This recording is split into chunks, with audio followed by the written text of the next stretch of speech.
Well, if you love a good bargain, and really who doesn't, you can always save by purchasing electronics and gadgets at the end of the year. But what if you're that person that just has to have the latest and greatest of everything?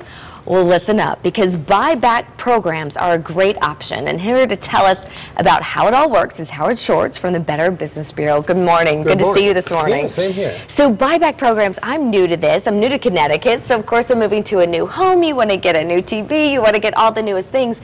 But already, I saw just the TV I purchased 2 weeks ago is not even the newest thing anymore. How do you keep up? Well, and this is the key about buyback programs. First of all, the way they work is sort of the way extended warranties do. You get to the cash, and then you, for an extra fee, you buy a sort of protection program. Now, in the case of a buyback guarantee, what you're buying is that 6 months down the road, if you keep it in good condition, you can trade it in and get the next version at a significant discount, usually in the form of a gift card.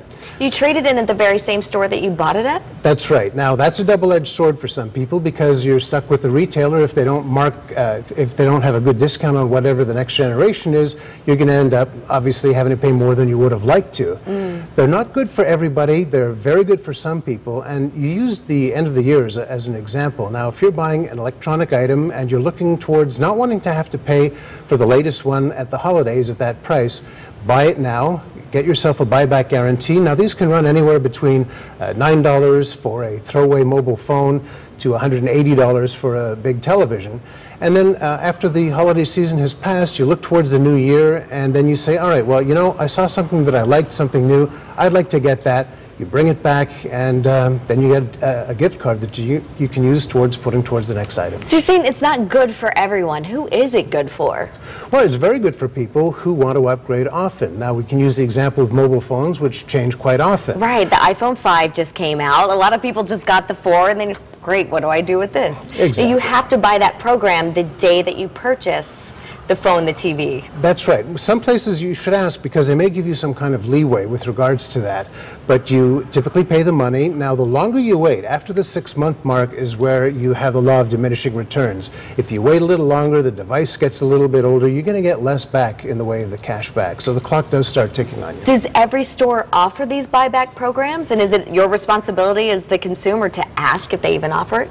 It's something you should research on the internet or with a phone call to the retailer, and it's particularly popular in stores that sell electronics, and it runs the gamut, as I said, virtually anything that runs off a battery, if you will. Okay, so you have tips for anyone that wants to do this, so there are some things to look out for. The #1 tip, you say keep an eye on the calendar. That's right, because at the 6-month point, you want to bring the stuff back. You can do it earlier, but at 6 months, that's when you'll get 50% back, and after that, it starts to diminish 40, 30, 20%. Gotcha. So if you really like the item, or it's something like a big screen HD TV, you're probably not going to want to get another one within 6 months. The next tip that you say is take care of personal data. That's right. If you're handing back a smartphone or a computer, you've got to make sure. Now, the buyback usually includes having an employee wipe clean all of that data. Problem is, you're not sure whose hands it's going to fall into after that. And as we know, simply erasing stuff from the hard drive does not necessarily get rid of it. So you might want to buy software that you can use to really wipe the drive clean. In the case of a cell phone, make sure both your SIM card and the phone's internal memory are cleared as well. Okay, I don't even know how to work my iPhone, so now I've got to be worried about cleaning out the SIM card. So clearly this is for techie people that know how all of this works. Well, they'll talk you through it. That's also one of the good things. Okay, good. And other stuff, refund is provided by a gift card. And again, that means that you are locked into a particular retailer.